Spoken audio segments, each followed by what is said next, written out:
Assalamualaikum warahmatullahi wabarakatuh. Alhamdulillahirabbil alamin wassalatu wassalamu ala Rasulillah wa ala alihi wa ashabihi wa mawalah. Habibana Al-Doktur Habib Muhammad Rizik Syihab, para habaib asatid yang saya hormati, bapak-bapak, ibu-ibu hadirin rahimakumullah. Beberapa hal saja yang ingin disampaikan pada kesempatan yang berbahagia ini. Yang pertama, menegaskan apa yang Habib Rizik Syihab, ya, imam kita bersama, sampaikan, yaitu bahwa memang kita harus mempertegas ketauhidan, ya. Man mata wa huwa ya'lamu annahu la ilaha illallah dakhalal jannah. Maksud penegasannya bagi kita, khususnya bagi saya atau bagi kita semua, adalah ya'lamu annahu la ilaha illallah. Berarti soal la ilaha illallah itu bukan hanya kita ucapkan, tapi diketahui maknanya, pendalamannya. Jadi mudah-mudahan apa yang disampaikan oleh Habib tadi bisa kita dalami tentang maknanya dari kalimah tauhid tersebut. Yang kedua adalah bahwa kita bersyukur bisa berkumpul bersama di sini, dan Allah jamin hamdan syakuro, hamba-hamba yang pandai bersyukur itu akan diberi limpahan rahmat dan banyak kenikmatan. Wa izta'azanna rabbukum la in syakartum la azidanakum wa la in kafartum inna adzabi lasyadid. Konteks syukur begitu besarnya Allah jamin. Lam nun taukid pasti itu. La in syakartum la azidanakum. Tapi bagi yang kufur itu hanya kalimah deklarasi saja dari Allah Subhanahu wa taala. Inna azabi lasyadid. Sesungguhnya azabku pedih. Hanya statement saja. Begitu murahnya Allah terhadap hamba-hamba yang pandai bersyukur dengan jaminan kenikmatan yang banyak. Yang ketiga, mudah-mudahan kita diberikan kesabaran dalam kebersamaan ini, dalam menunaikan ibadah yang Allah telah gariskan, syariatkan. Karena memang Allah memberi gambaran tentang wabasyiri syabirin, gembirakan orang sabar. Innallaha ma'as sabirin, Allah bersama orang yang sabar.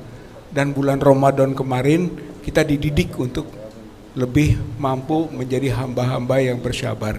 Mudah-mudahan saja itu juga menjadi bagian penting dalam kebersamaan ini, menjadi hamba-hamba yang bersabar.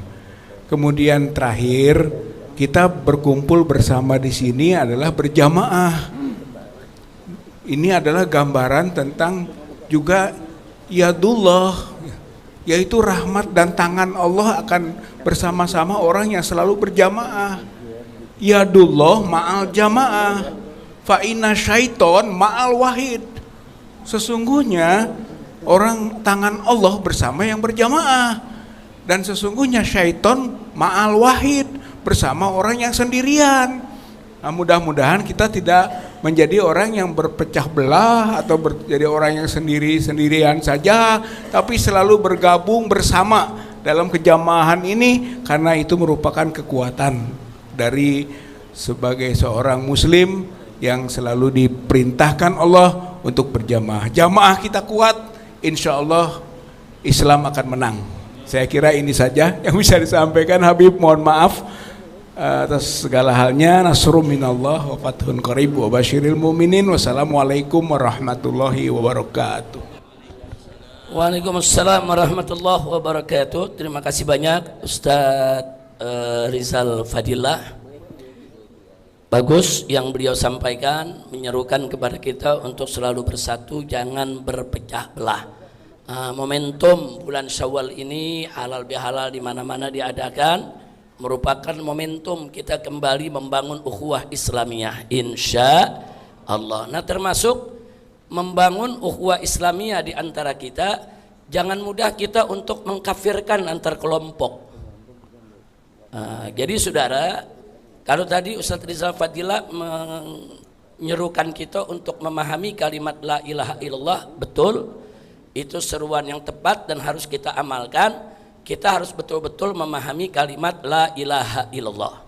Tapi saya punya catatan, saudara, walaupun seseorang baru hanya mengucapkan la ilaha illallah, dia belum memahami Islam, saudara. Dia belum memahami Islam, saudara. Maka itu sudah mendapat jaminan kalau dia punya nyawa dan harta bendanya tidak boleh diganggu oleh siapapun. Nah, ada kisah sejarah atau kita bacakan dulu, saudara, firman Allah Subhanahu wa taala dalam Al-Qur'anul Karim untuk kita jadikan sebagai pegangan. Yaitu firman Allah dalam surat An-Nisa ayat 94. Ini sengaja saya mau sampaikan karena sekarang ini banyak orang gampang betul saling mengkafirkan.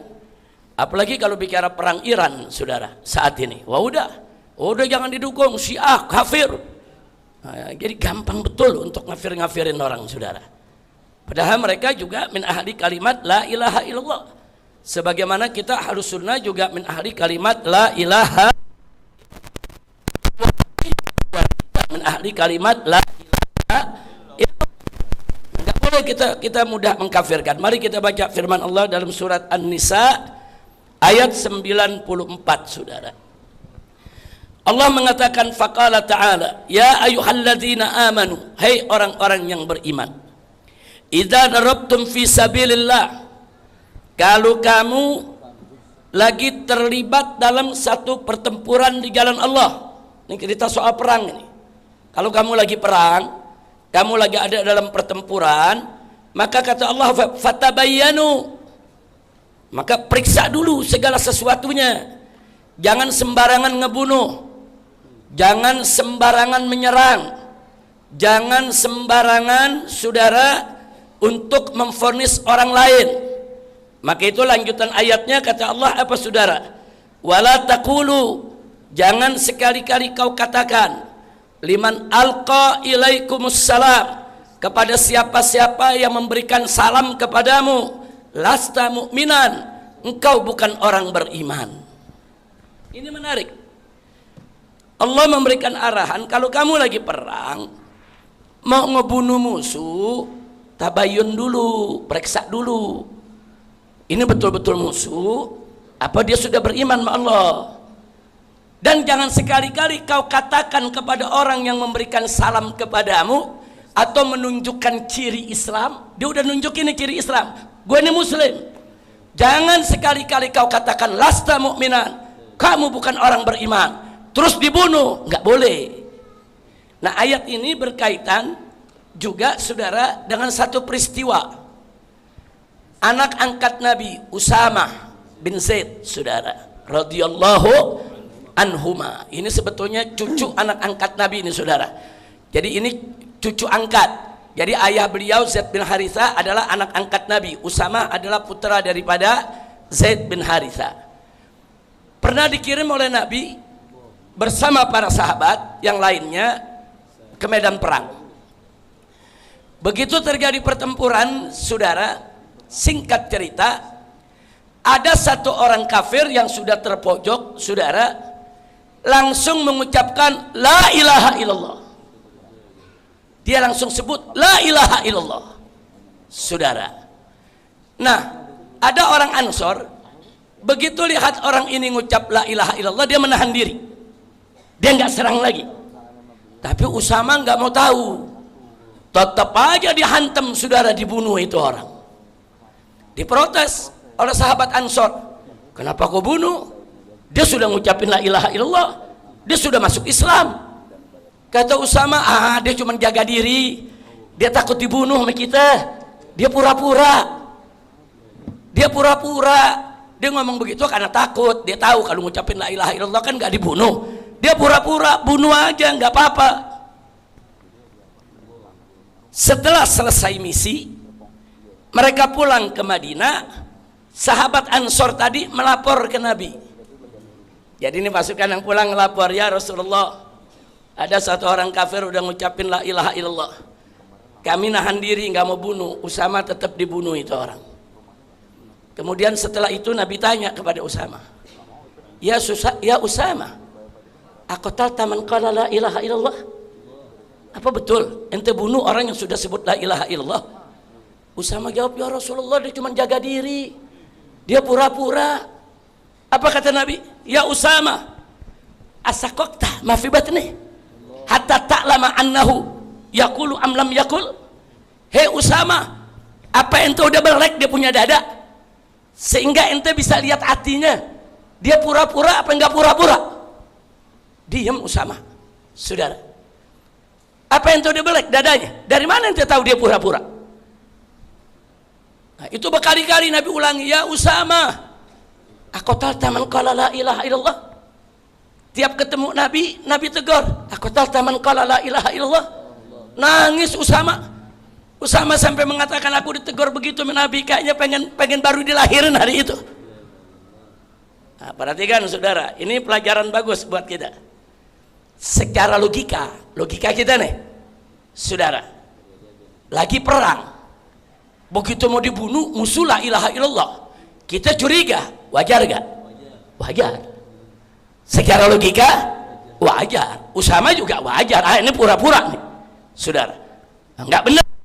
Enggak dari tadi dia masuk Islam, begitu mau dibunuh baru masuk Islam. Secara logika wajar, saudara. Tapi ini perurusannya bukan urusan logika, urusan hukum. Hukum syar'inya, kalau orang sudah melafazkan la ilaha illallah, dia sudah muslim, titik. Nggak boleh dibunuh, apapun alasannya nggak boleh dibunuh. Ini hukum syar'i, karena Nabi selalu mengatakan orang yang ngucapin la ilaha illallah maka dia punya darah dan hartanya haram untuk ditumpahkan. Ini hukum, ini bukan soal logika, saudara. Nah, makanya saudara, di sini ada pelajaran buat kita. Ini orang kafir baru ngucapin la ilaha illallah. Saya tanya, udah sholat belum? Udah zakat belum? Udah puasa Ramadan belum? Udah beramal soleh yang lain belum? Amalnya apa? Baru la ilaha illallah. Itu doang. La ilaha illallah. Apa dia udah paham tuh la ilaha illallah atau belum? Kita nggak tahu. Bisa dia udah paham, bisa dia belum paham. Yang penting di sini dia ngucapin la ilaha illallah, an-nutqu bi la ilaha illallah, cukup. Enggak boleh kita ganggu dia, saudara. Itu hukum syar'inya seperti itu. Kalau kita curiga dia belum masuk Islam, pura-pura, ya enggak apa-apa, diikat dulu, dikurung dulu, bukan dibunuh. Enggak boleh kita memvonis. Kita menghukum bil dzawahir, kepada zahirnya. Amma sarair, adapun urusan batin, urusan hati, nufawwiduha ilallah, kita serahkan kepada Allah. Kira-kira jelas gak? Jelas gak? Jadi kalau orang ngucapin la ilaha illallah, boleh kita main kafirin sembarangan? Gak boleh, kecuali dia membawa kufrun bawah, kecuali nyata saudara dia melakukan perbuatan atau mengucapkan suatu perkataan yang jelas-jelas itu ucapan kufur, baru boleh kita kafirin. Baru boleh kita kafirin. Oh, dia katakan Al-Quran itu palsu semuanya, kafir. Oh, dia katakan saudara nggak ada tuh sholat 5 waktu, bohong itu semua, kafir.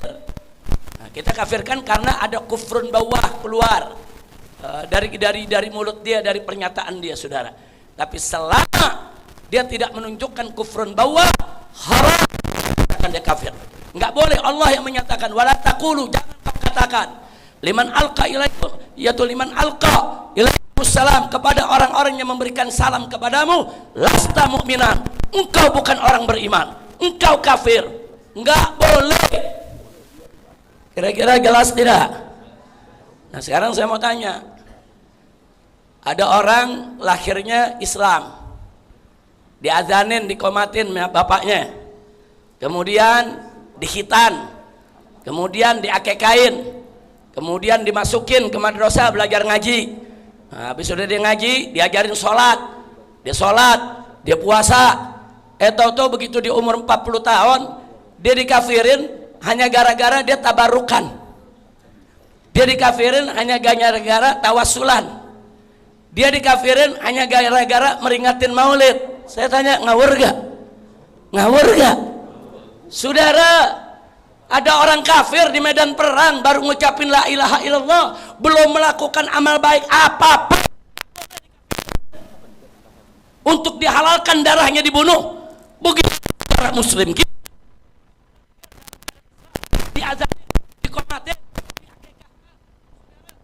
kita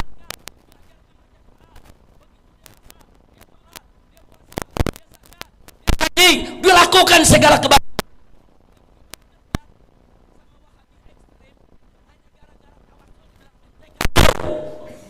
Ngawur tidak? Ngawur. Nah, jadi saudara, pertanyaan kalau gitu Beb, apa kita kafirin lagi Wahabi? Jangan. Kalau kita ngafirin mereka ngafirin kita, apa beda? Cuman sampaikan, Wahabi mau yang moderat, mau yang ekstrim, saudara kita. Jangan kita gampang ngafirin. Nah, tapi kalau kita mau kritik pendapatnya silakan, saudara. Begitu juga Syiah yang moderat, saudara, apalagi yang moderat. Begitu juga Ibadiyah dari kalangan Khawarij. Begitu juga Mu'tazilah dan lain sebagainya. Ini semua Ahlus Sunnah, tapi nggak boleh kita kafirin. Jangan gampang mengkafirkan sesama Muslim.